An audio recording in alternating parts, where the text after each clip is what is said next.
السلام علیکم دوستو، میرا نام ہے حسیب شفقت اور آپ دیکھ رہے ہیں ہنسی ٹی وی۔ قرآن کریم کی سورہ رعد کے اندر اللہ پاک یہ واضح طور پر فرماتے ہیں کہ ہم نے ہر قوم کے اندر نبی اور ڈر سنانے والا بھیجا۔ پھر حدیث مبارکہ سے ہمیں پتہ چلتا ہے کہ پوری دنیا کی ہر ایک قوم اور ہر ایک جگہ پر انسانیت جہاں پر آباد تھی 1,24,000 پیغمبر بھیجے گئے، لیکن نام سے ذکر صرف اور صرف 25 پیغمبروں کا ہے، کیونکہ اگر ان سب کے نام، زندگی اور قوموں کے حالات بیان ہوتے تو یہ قرآن کریم ہدایت اور عبرت کی کتاب کی بجائے تاریخ کی کتاب زیادہ معلوم ہوتی، اسی لیے ان کا ذکر کرنا ضروری نہیں تھا۔ مگر آج ہندو مذہب کے ماننے والے لوگوں کا یہ دعویٰ ہے کہ ان کا سناتن مذہب یعنی ہندو مذہب مسلمانوں کی تاریخ سے بھی ہزاروں سال پرانا ہے، اور نہ ہی ہندوستان کی سرزمین پر کوئی نبی بھیجا گیا۔ ان کے پاس بھی قرآن کریم کی طرح بھگوان کی طرف سے بھیجی ہوئی کتابیں ویداس کی صورت میں موجود ہیں، جس میں کسی بھی پیغمبر کا کوئی ذکر نہیں۔ جبکہ سورہ الانبیاء آیت 107 کے اندر اللہ پاک فرماتے ہیں کہ ہم نے آپ کو تمام جہانوں کے لیے یعنی قیامت تک کے انسانوں کے لیے ہدایت بنا کر بھیجا، جس کا مطلب ہے کہ اس میں ہندوستان کی سرزمین بھی شامل ہے۔ تو پھر ہندو مذہب کے ماننے والے اس کا انکار کیوں کرتے ہیں؟ اگر اس سرزمین پر کوئی نبی واقعی نہیں بھیجا گیا تو پھر حضرت محمد صلی اللہ علیہ وآلہ وسلم کا ذکر ان کی کتابوں کے اندر کیسے موجود ہے؟ نوح علیہ السلام اور ان کی کشتی کا ذکر کیسے بیان کیا گیا ہے؟ حضرت عیسیٰ علیہ السلام کی واپسی کا ذکر کیسے بیان ہوا ہے؟ ایک اللہ کی عبادت کا کیوں کہا گیا ہے؟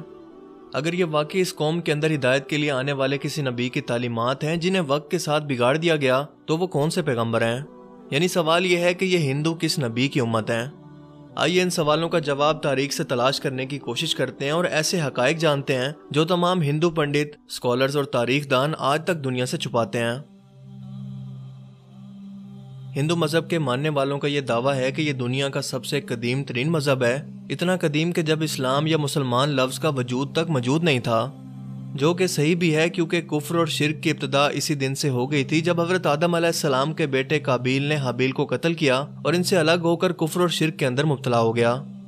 حضرت ابراہیم علیہ السلام کی قوم بھی بت پرست تھی، موسیٰ علیہ السلام کی قوم نے بھی ایک وقت پر سونے کے بچڑے کی عبادت شروع کر دی، یہاں تک کہ نبی پاک صلی اللہ علیہ وآلہ وسلم کے اعلان نبوت سے قبل کعبہ کے اندر 360 بت موجود تھے، جنہیں فتح مکہ کے وقت صحابہ کرام نے توڑ توڑ کر ٹکڑے ٹکڑے کر دیا،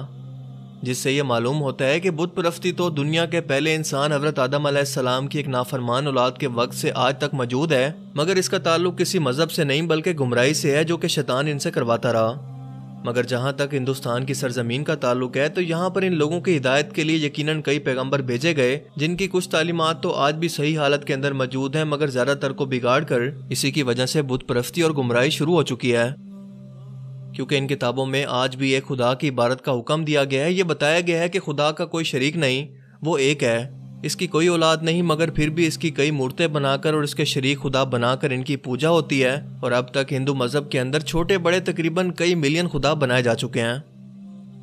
ہندو اسکالرز کا یہ دعویٰ ہے کہ اسلام کی شروعات آج سے 1400 سال پہلے ہوئی، مگر ہندو مذہب اس سے بھی پہلے دنیا کا پرانا ترین مذہب ہے، اسی لیے اسلام کا ہندوستان کی سرزمین سے کوئی تعلق ہی نہیں ہے۔ لیکن یہ کم عقل اس بات کو نہیں جانتے کہ دنیا کا پہلا پیغمبر ہی ہندوستان کی سرزمین پر اتارا گیا تھا۔ جی ہاں، حضرت آدم علیہ السلام کو دنیا میں اس وقت ہندوستان کی سرزمین سری لنکا کی ایک پہاڑی پر اتارا گیا تھا، جہاں پر آج بھی ان کے قدم کا نشان موجود ہے۔ یعنی سرزمین پر پہلا ہی قدم ایک مسلمان اور پیغمبر نے رکھا، جس کا مطلب کہ اسلام کی ابتدا عرب سے نہیں بلکہ ہندوستان سے ہوئی، کیونکہ مسلمان لفظ کا مطلب ہے اپنی خواہشوں کو رب کے حوالے کر دینے والا، اس کا حکم ماننے والا انسان۔ حیرت انگیز طور پر لفظ آدم بھی سنسکرت زبان کا لفظ ہے، جو کہ ہندوستان کی سرزمین کی زبان ہے، نہ کہ عرب کی زبان، جس کا سنسکرت میں مطلب ہے کہ پہلا، شروعاتی یا اوریجنل۔ اسی لیے آدمی کا مطلب ہے آدم علیہ السلام کی اولاد، جنہیں قدیم سنسکرت کی کتابوں کے اندر سمبوا منو کہہ کر پکارا گیا ہے، اور اگر ہندو کسی طرح سے ان کے وجود سے انکار کرنے کی کوشش کریں تو ایسا بالکل ناممکن ہے، کیونکہ ان کی مقدس کتاب رگ وید اور بھوش پرانا میں آدم علیہ السلام کی تخلیق، فرشتوں کا انہیں سجدہ کرنا، آدم علیہ السلام سے حضرت حوا کی تخلیق، شیطان کا ان دونوں کو بہکا کر جنت سے نکالنا اور پھر زمین پر اتارنے کا ذکر واضح طور پر موجود ہے۔ بھوش پرانا چیپٹر 4 to 7 کے اندر یہ تمام واقعہ بیان ہے، بالکل ایسے ہی جیسے قرآن پاک کی سورہ البقرہ میں اور انجیل مقدسہ میں بھی۔ متیسیہ پرانا کے اندر لکھا ہے کہ خدا نے آدم علیہ السلام کے جسم کو 2 حصوں میں تقسیم کیا، ایک کو سمبوا منو یعنی آدم اور دوسری کو فیمیل یعنی شترو پاکا بنایا، جنہیں مسلمان حضرت بی بی حوا کے نام سے جانتے ہیں۔ جس کا مطلب اگر ان تینوں دنیا کے سب سے بڑے مذاہب کے اندر ایک جیسی چیزیں موجود ہیں تو ان کا سورس بھی ایک ہی ہونا چاہیے، یعنی ایک خدا۔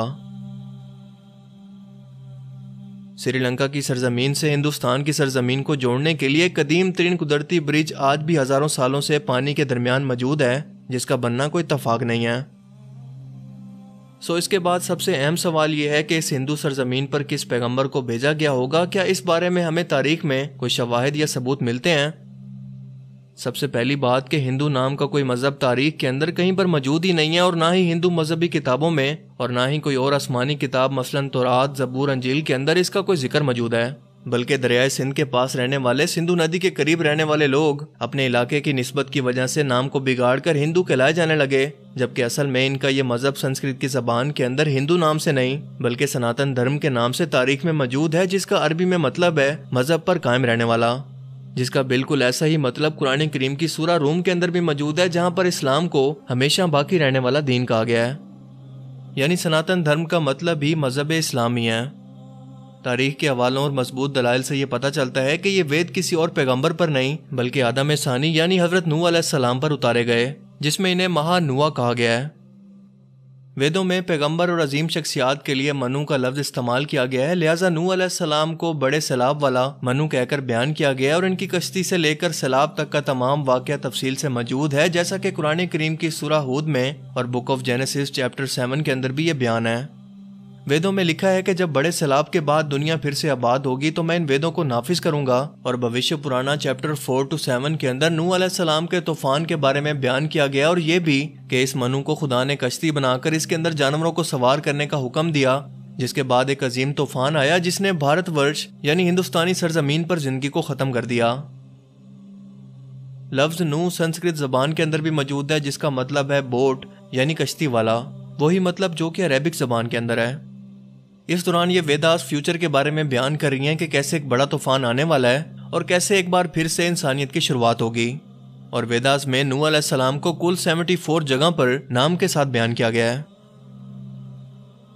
فرانس کے ایک رائٹر AJ ڈبوئس نے ہندو مذہب اور روایات کو 40 سال تک پڑھا اور بتایا کہ طوفان نوح کے بعد ہندوستان کی سرزمین ایک صحرا کی طرح تھی جسے آباد کیا گیا، اور خود ویداس بھی بار بار نوح علیہ السلام کو ہی مخاطب کر کے ان کے واقعات بیان کر رہی ہیں، جس کا مطلب کہ ہندوستان کی سرزمین اور نوح علیہ السلام کے درمیان ایک تعلق موجود ہے، اور طوفان نوح کے بعد جن ویداس کو نافذ کرنے کا بیان کیا گیا تھا وہ حضرت نوح علیہ السلام کی ہی تعلیمات تھی، جو اس طوفان کے بعد اس ہندو سرزمین پر ان کے ایک بیٹے کی نسل سے آگے پھیلنا شروع ہوئیں، جس کے بعد اس قوم نے گمراہ ہو کر بت پرستی کرنی شروع کر دی، کیونکہ تاریخ کے حوالوں سے ہمیں پتہ چلتا ہے کہ نوح علیہ السلام کی قوم کے جیسے دیوی دیوتاؤں کی پوجا کرنے کا تصور دنیا میں کہیں اور موجود نہیں تھا۔ قرآن کریم میں نوح علیہ السلام کی قوم کو صابی کہا گیا ہے، جو کہ عراق کی سرزمین کو کہتے ہیں، جہاں پر حضرت ابراہیم علیہ السلام پیدا ہوئے، جن کی قوم یہی مشرک تھی، جنہوں نے نوح علیہ السلام اور ان کے درمیان آنے والے تمام نبیوں کی تعلیمات کو یا تو بدل دیا تھا یا پھر بھلا دیا تھا، اور انہی بتوں کی پوجا کرتی تھی۔ اس کے علاوہ یہ فرشتوں کی بھی عبادت کیا کرتے تھے، اسی لیے خدا کے ساتھ ساتھ ان لوگوں نے فرشتوں کی مورتیاں بنا بنا کر انہیں بھی خدا کا درجہ دینا شروع کر دیا، بالکل ایسے ہی جیسے ہر بڑے کام پر اللہ تعالیٰ نے فرشتے مقرر کیے ہیں اور وہ اپنے ہر بڑے کام کے لیے اللہ تعالیٰ کی طرف سے پابند ہیں، اسی طرح سے ان لوگوں نے ہر کام کروانے کے لیے ایک الگ الگ خدا مورتیوں کی صورت میں بنا لیا۔ یہ لوگ ستاروں اور آگ کے بھی پجاری تھے، اس لیے آج بھی ہندو قوم ستاروں کے علم کے اندر اتنا یقین رکھتی ہے اور آگ کی بھی پرستش کرتی ہے، اسے مقدس جانتی ہے۔ مگر سب سے اہم سوال یہ ہے کہ یہ سب جان کر بھی اور اپنی کتابوں کے اندر واضح طور پر ایک خدا اور پیغمبروں کی تعلیمات کو واضح طور پر دیکھ کر بھی ہندو قوم اس کا انکار آخر کیوں کرتی ہے؟ کیوں نہیں مانتی کہ اللہ تعالیٰ کے وعدہ کے مطابق ان کی قوم کے اندر بھی اللہ کا پیغام اتارا گیا، انہیں بھی ڈر سنایا گیا؟